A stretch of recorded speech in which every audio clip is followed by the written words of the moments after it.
রাজনীতিতে চিরস্থায়ী বন্ধু বা মিত্র বলে কিছু নেই, আছে কেবলই স্বার্থ এবং ক্ষমতার অন্ধমোহ। জাতীয় নির্বাচনের পর বাংলাদেশের রাজনৈতিক অঙ্গনে যে আপাত শান্ত পরিস্থিতি বিরাজ করছিল তা মুহূর্তেই ছিন্ন ভিন্ন হয়ে গেছে একটিমাত্র ঘোষণায়। আগামী সিটি কর্পোরেশন নির্বাচনকে কেন্দ্র করে এবার সরাসরি মুখোমুখি অবস্থানে এসে দাঁড়িয়েছে জাতীয় নির্বাচনের মিত্র জামায়াতে ইসলামী এবং এনসিপি। স্থানীয় নির্বাচন কোনোভাবেই জোটবদ্ধভাবে করবে না জামায়াত নেতা সেলিম উদ্দিনের এই একটিমাত্র বজ্রকঠিন বক্তব্যে পুরো রাজনীতির মাঠে এখন তোলপাড় শুরু হয়ে গেছে। পর্দার আড়ালে শুরু হয়ে গেছে এক ভয়ঙ্কর স্নায়ুযুদ্ধ।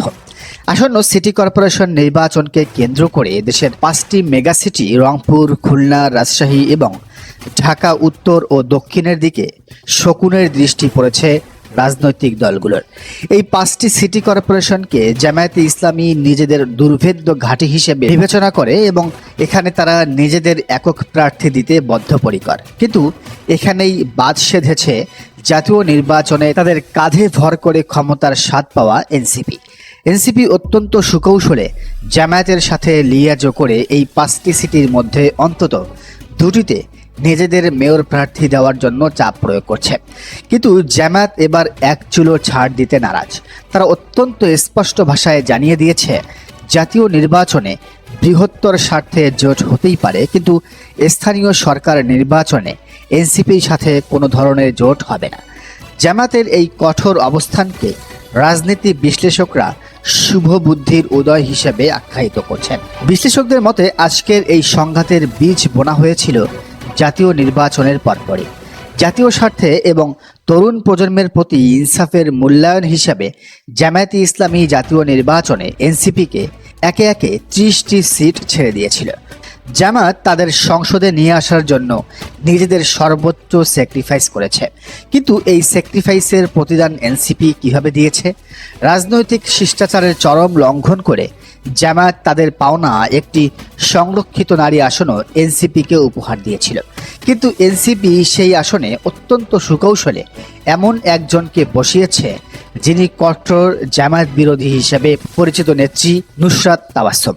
সংসদে যখন এনসিপির রাজনীতি একটু শক্ত ভিতের উপর দাঁড়ালো, তখন থেকেই তাদের এবং ছাত্র শক্তির নেতাকর্মীদের ভেতর ভয়ঙ্কর অহংবোধ এবং দাম্ভিকতা প্রকাশ পেতে শুরু করে। যে জামায়াতের কাঁধে ভর করে তারা কিং বা রাজা হয়েছে, সেই জামায়াতকেই জনবিচ্ছিন্ন প্রমাণ করার জন্য তারা যাচ্ছে তাই ন্যারেটিভ তৈরি করতে শুরু করে। জামায়াত ব্যর্থ, জামায়াত কথা বলতে পারে না সংসদে, এমন সব ধুয়া তুলে জামায়াত শিবির থেকে লোকবল ভাগানোর এক নগ্ন এবং প্রকাশ্য চেষ্টা দৃশ্যমান হয়। এই সাইকোলজিক্যাল ওয়ারফেয়ারের চরম পর্যায়ে ছিল সাবেক আমির মাওলানা মতিউর রহমান নিজামীর ছেলেকে এনসিপিতে যোগদান করানো।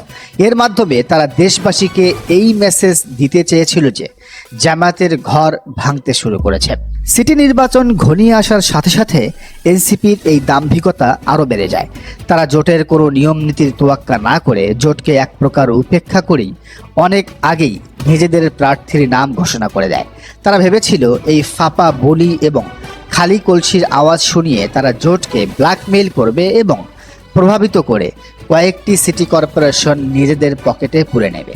কিন্তু তারা ভুলে গিয়েছিল রাজনীতিতে জামায়াতে ইসলামী অনেক পুরনো এবং পোরখাওয়া খেলোয়াড়। এনসিপি নিজেও খুব ভালো করে জানে জামায়াতের ভোট ব্যাংক ছাড়া তারা আসলেই একটি খালি কলসি ছাড়া আর কিছুই নয়। যতই তারা উপরে ফাঁপা বলি মারুক না কেন, মাঠে ভোট টানার মতো সাংগঠনিক শক্তি তাদের নেই। জোটই ছিল তাদের একমাত্র সম্বল। এনসিপির এই অকালপক্ষ অহংবোধকে জামাত আক্ষরিক অর্থেই 2 পয়সারও মূল্যায়ন করেনি। এনসিপির ফাঁদে পা না দিয়ে জামাত অত্যন্ত সুকৌশলে স্থানীয় নির্বাচনে স্বতন্ত্রভাবে বা আলাদা নির্বাচন করার ঘোষণা দিয়েছে।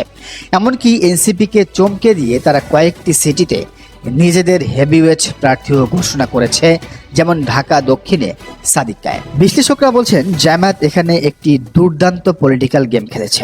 এনসিপি এখন কোনোভাবেই জামায়াতকে দোষারোপ করতে পারবে না যে জামায়াত জোট নড়বড়ে করেছে, কারণ অহংবোধের জায়গা থেকে জোটকে উপেক্ষা করে এনসিপি প্রথমে আলাদা প্রার্থী ঘোষণা করেছিল।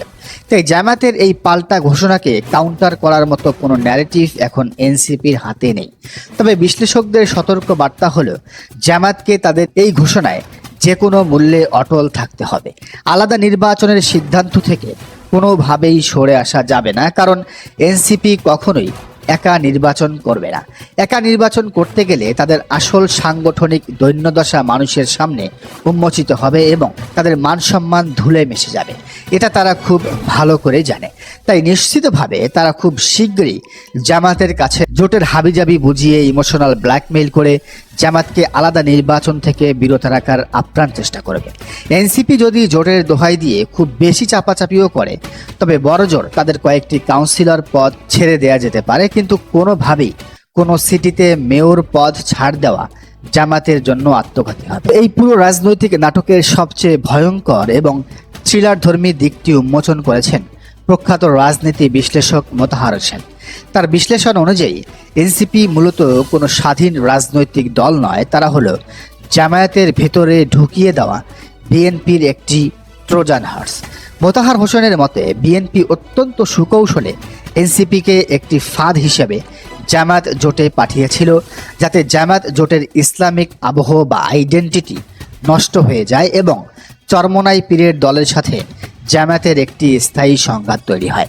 এর পেছনে রয়েছে এনসিপি এবং বিএনপির এক গোপন এবং গভীর আঁতাত।